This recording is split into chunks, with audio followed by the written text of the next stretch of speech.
This Week in East Brunswick. This week, Great Oak Park has really taken shape, but it still needs some playground equipment. Park supporters make a plea to local businesses. The Family Aquatic Center changes dramatically from week to week. We'll show you how it looked today, and Judith Lebline and Lou Neely from the township explain the fee schedule and how it was developed. Also this month, Teen TV, formerly 18 Growing Up in East Brunswick, celebrates the December holidays with a trip to the Brunswick Square Mall and a look at teen religious involvement. All of this and more is coming up next, but first, Channel 8's program schedule for next week includes Look Great, Feel Great on Monday morning at 10. Lenore Kulik takes time to tone the entire body. At 10:30, join librarian Chris Lott for stories about farm animals on Stories from the Library. Tuesday evening begins with a new edition of Just Kidding. Jokes, skits, baseball card and comic book collections, taekwondo, and much more beginning at 7 o'clock. You and Your Money follows at 7:30 with information about year-end tax planning with Paul Hansen and CPA Glenn Barrell.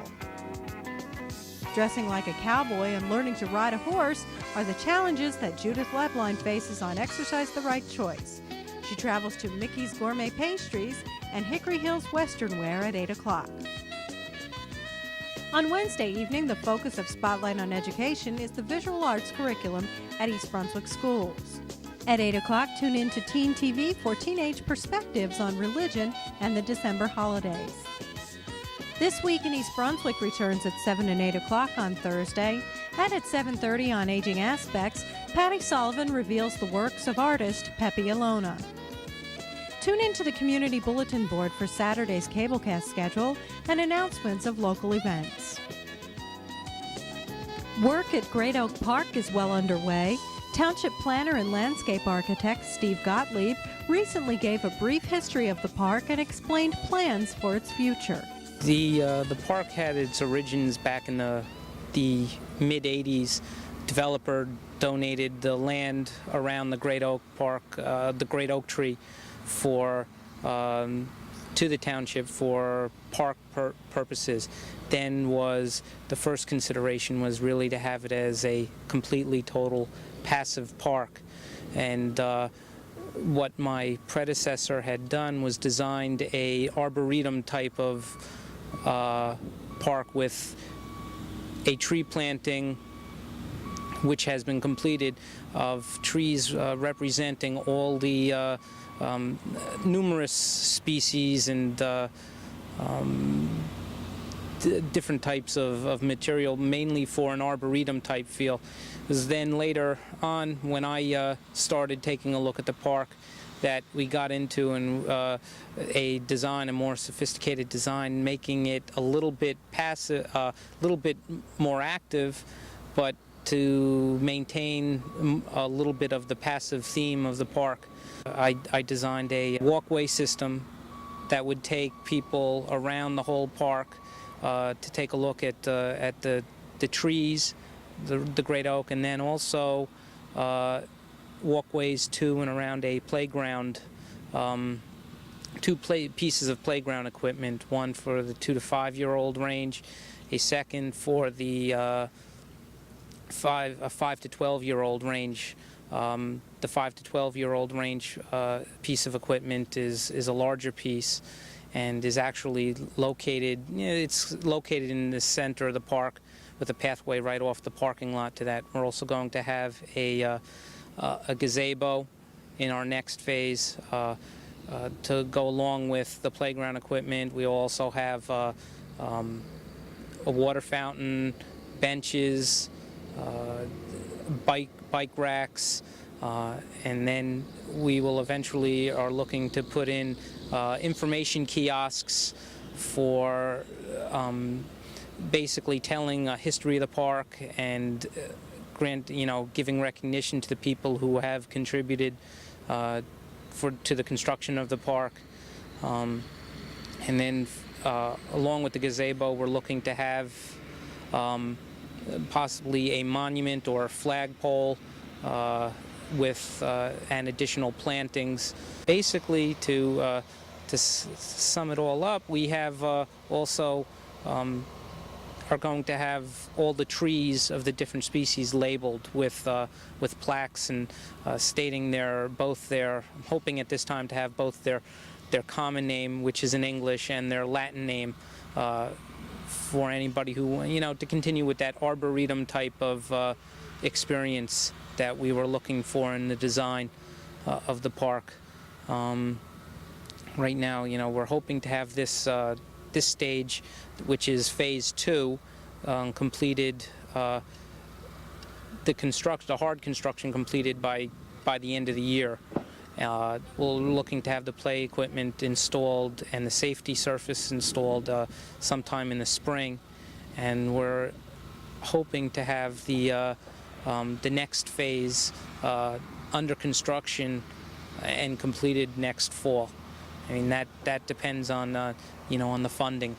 If we can get funding for the third phase, we'll be able to have it done. I'd look to have it done by the next fall. How has the park been funded? The park's been funded up to date with phase 2 has essentially been funded through contributions or by developers, mainly through mainly through an ordinance in town which we use. We hold developers to pay penalty fees for the removal of trees on their sites. When they have a densely wooded site and they have to cut down a good number of trees, that money is essentially used.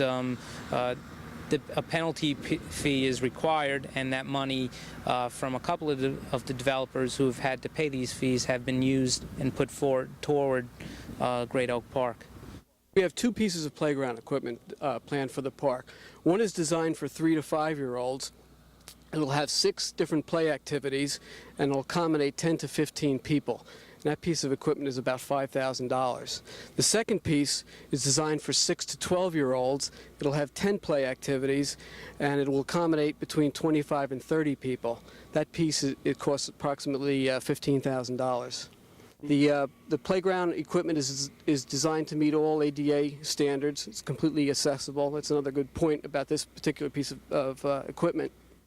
Starting back in June, I went to Steve and asked him to sit down with me and show me the playground equipment that they were going to be purchasing for the park.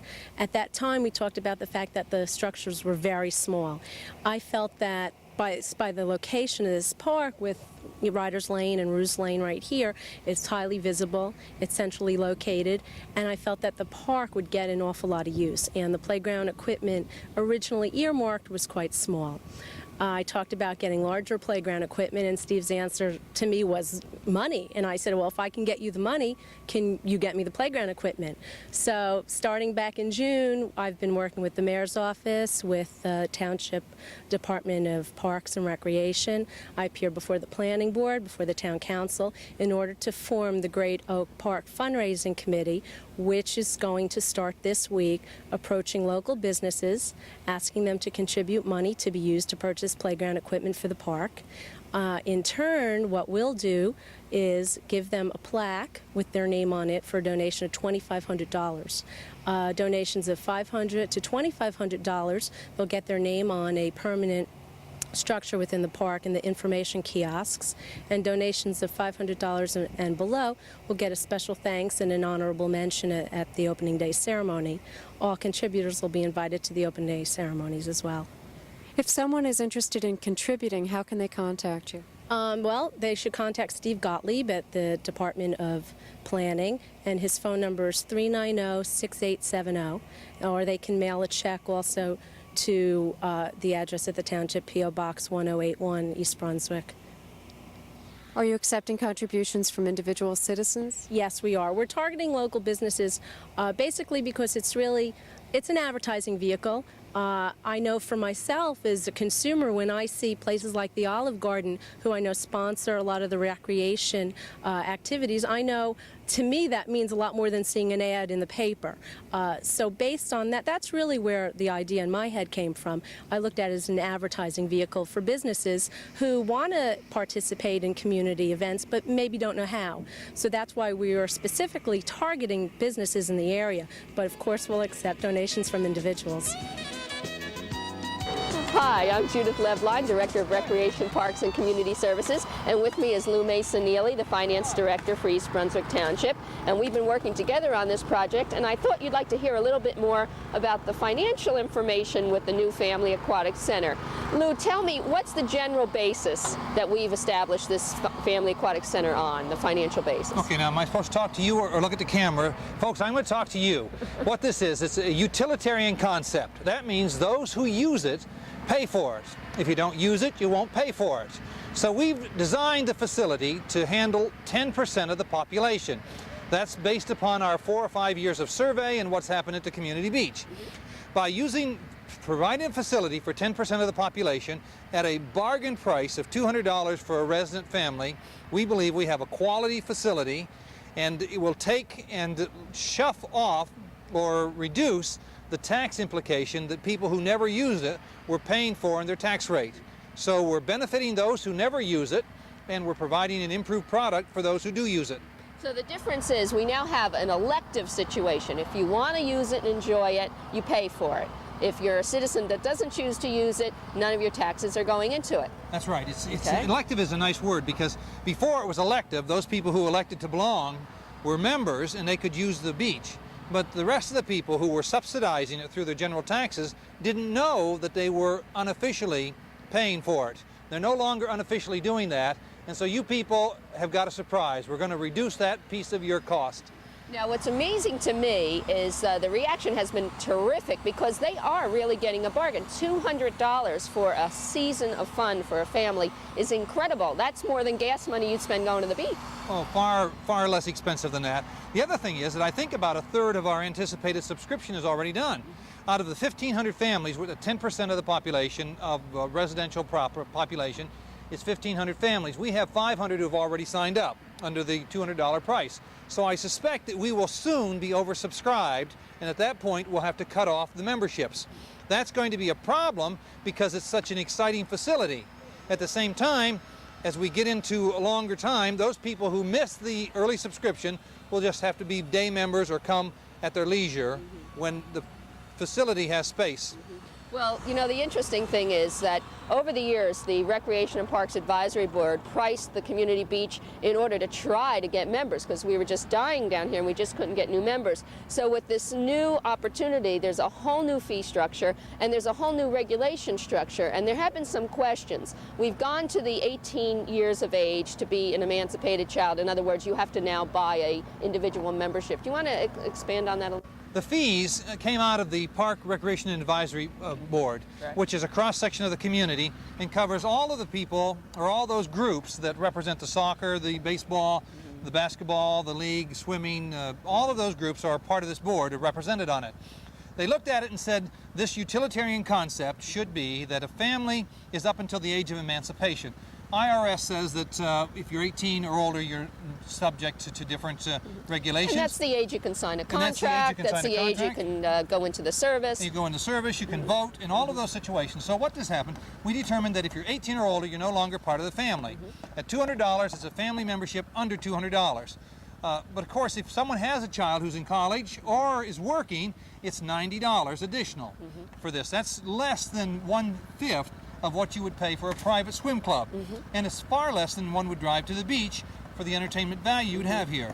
If you're going to come more than just a couple of times, then it's to their advantage to pay that $90.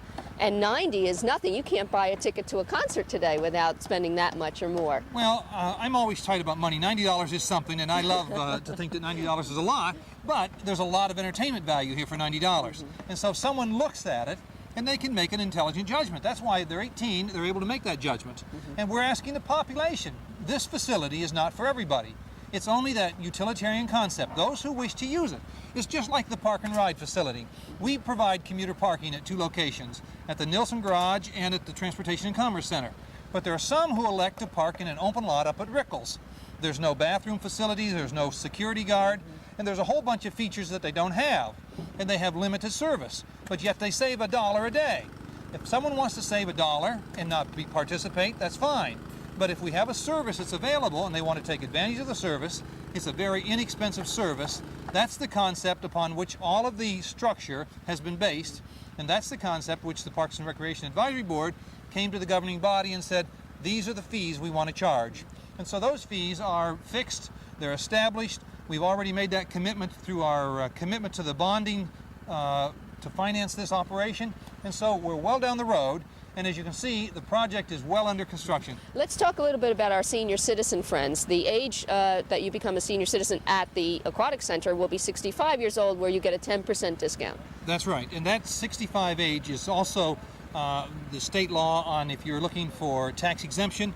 It's the law when you can get full Social Security benefits. And it's the requirement we have for the pool. We believe that those people who are 65 or older should get that benefit. Those people who are 65 or under should not. Now, in today's society, a lot of people are retiring earlier than 65 because of just the economic situation. But that doesn't mean that this utilitarian-based concept will begin to go down. In fact, I think you're going to find that a lot of people who retire at early age still find something to keep them active. In fact, the Senior Citizen Center has a number of people who are under 65, very active people who need that to fill their life. At 60 years old, you could go to the senior center. At 60, you can participate there. But at 65, that again is part of the overall view. The wide range of community interests were represented by the Parks Recreation Advisory Board. Those interests then determined what the fees would be. Those fees now have established the budget, they've established the funds to pay for the capital, it's going to fix all of this up, and it provides the entertainment excitement that we have here. Now, we're going to unveil the daily rates, and I think as you review them, they'll be coming up on screen. You'll agree with us that it's to your advantage to get in now and get that family or that seasonal membership for you. There are individual and family memberships. But if you're going to use the place, and once you see it, they are going to love it. It's so very exciting here. And get in and get that seasonal membership. But there will be daily rates available, and for members, we're going to enable you to bring in some friends at a discount of 25% if you buy a Splash Cash card. And that's going to be a membership incentive. So get in, get your membership, and get some of those membership benefits. Well, it's an economic decision. I'm not an economic determinist, but I think economics drives so much of society. You have an opportunity between now and March to sign up as a family. You can sign up at a significant discount if you sign up before March 1st. If you sign up after March, the price goes up. The same situation, if you have college kids that come home, if you have friends that come over to visit, if you have out-of-town relatives who come for a family reunion or something, you can buy the Splash card, which gives you the chance to share your quality of life with them when they visit at a discount price. At the same time, if you're over 65, you have a discount price. Otherwise, don't participate if you feel that you can find something at a more private swim club, if you have your own pool, because there's plenty of people who want to take advantage of this. And we're not worried about subscription. Everything we've seen has demonstrated that there's an appetite for this type of facility. My concern is that we're soon going to be over registration, and then some people are going to say, why can't I get in? And that's always the problem. At the Park and Ride at the Transportation Center, we have over 100 people on a waiting list. They call up and say, Mr. Neely, let me park. And I'm saying, sorry, you have to use daily parking at $2 a day until one of the spots open up. And they wait, and some people have waited up to a year to get in. I hope that doesn't happen here for people who want to sign up, but it's a probability because the utilitarian concept says the Park and Ride pays for itself. The new aquatics facility is going to pay for itself. The water utility pays for it, those people who use it. Not everyone in town has public water. 98% of the people do, but there's 2%, people who have farms and larger places, have their own wells, they don't pay any water cost. And the same situation with the sewerage utility. The sewerage authority has about 90% of the community, but 10% of the community has their own method of disposing of sanitary sewer. So the utilitarian concept has worked well, and I trust it'll work well for you who want to participate. So happy Hanukkah, Merry Christmas, and we have gift certificates if you want to make this a holiday gift for your family.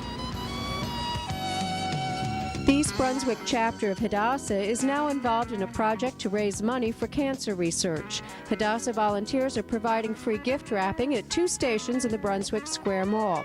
Volunteers are required to attend the booths daily from the opening of the mall at 10 a.m. to closing at 10:30 p.m. until December 24th. Workers are needed for various shifts throughout the day, but especially from 4 to 7 p.m. and on the Jewish Sabbath. If you can lend a hand and help, you will make a great contribution to helping cure cancer in our lifetime. Call Gloria Doniger at 257-2688 or Rita Millen at 257-0306. Several of the hosts from Teen TV have been working as volunteers for Haddasah. This month, we investigate how local teens are involved with religion. I belong to United Synagogue Youth. It's a Jewish youth group. Why did you become a member? Besides it being a lot of fun, it teaches about the Jewish culture and religion, and you get to meet a lot of people and do many activities. Where are your meetings held? They're held at the Jewish Center, and they're held on Tuesday nights, 7:30 to 9 o'clock. Is there any standards to become a member, like the grade? Well, Kadima, which is 6th through 8th grade, and then there's USY, which is high school grades. Is there any other branches of this youth group? Yeah, East Brunswick is just a small part of it. There's Cranford, there's Marlborough, there's Manalapan, all over the United States, Puerto Rico, and Canada. Are there any other youth groups for Jewish kids? Some of them that I know of in East Brunswick are B'nai B'rith, which I believe is conservative. There's Jifty, which is Reform. Young Israel has an Orthodox youth group. And there's also Young Judea, which is a Zionist movement. How did you become a member of this group? I found out about it through my temple and went to one of the meetings, decided I liked it, and joined. How do you celebrate the December holidays in your religion? Well, in December, the holidays Hanukkah, which this year begins on December 8th, I believe, and we celebrate it in my youth group. We have a dance 2 days into the holiday, and there's also a convention, and we're going to a senior citizen center singing Hanukkah songs for them. Look for additional Teen TV interviews Thursday, December 9th at 7:30 p.m., Wednesday, December 15th at 8 p.m., and Saturday, December 18th at 11 a.m.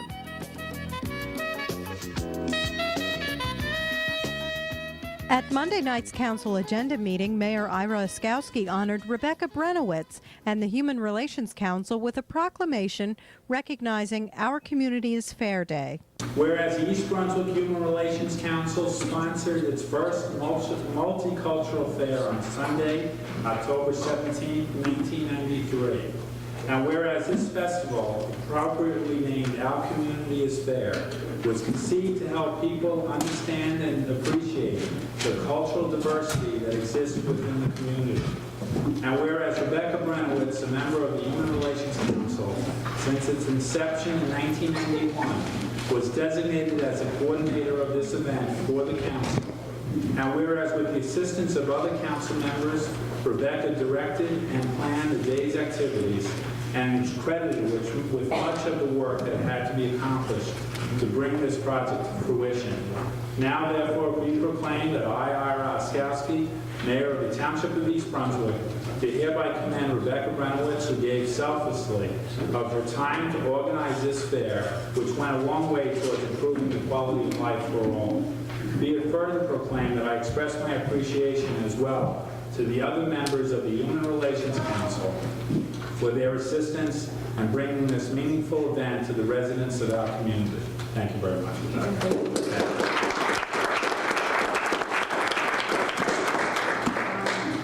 I'm honored to receive this proclamation. However, I accept it on behalf of all the members of the council, as they really dedicated much of their time daily to putting together the program.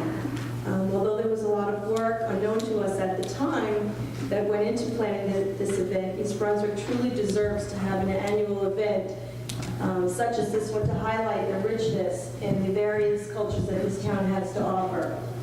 Let's continue to appreciate each other for our differences as well as our similarities. Also recognized was National Drunk and Drug Driving Prevention Month. Whereas motor vehicle crashes are the #1 cause of death for children, adolescents, and young adults in the United States. And whereas drivers and pedestrians impaired by alcohol and other drugs accounted for nearly 500 deaths in New Jersey last year. And whereas Middlesex County ranks #3 in the state for deaths related to drunk and drug driving.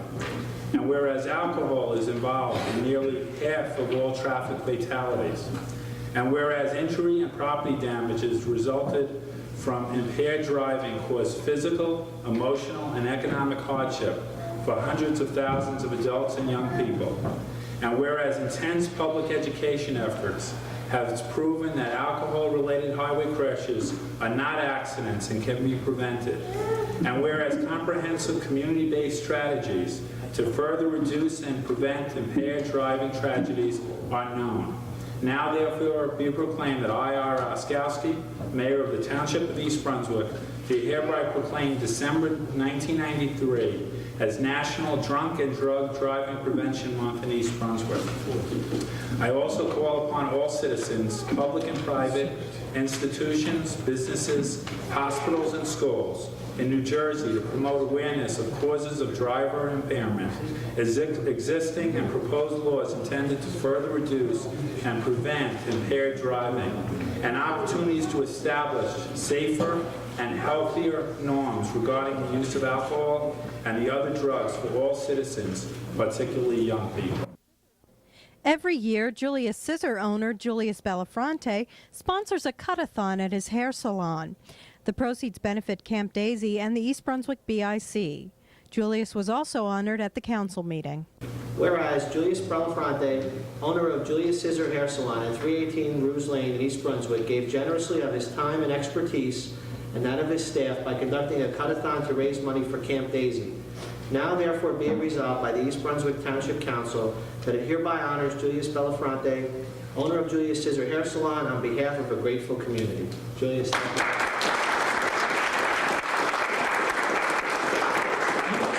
Sally Yockman, representing Camp Daisy. Sally, Sally, this is on behalf of Julius Scissor and my staff. Oh, thank you so We hope we can do better next year. On behalf of BIC and our special children of the Daisy Recreation Program, I want to thank you, Julius, and your staff for all the generous hours over the last 4 years of doing a cut-a-thon for our benefit, and thank you to the township for recognizing Julius for this. Also at Monday's meeting, the council decided to form an advisory committee to study municipal vehicle usage. This came about when the mayor received criticism after getting a municipal car to use for township business. And I would hope that it would be the responsibility of this committee to come back with a recommendation for this council to either implement, amend, or discard. And I hope that the committee will do the legwork, which is definitely necessary to do a thorough and good job like that. Several residents spoke in support of the mayor using a township car. The council will appoint 5 people to the committee, including resident Hy Merson, who served on a similar committee 3 years ago. That's all for now. Thanks for watching.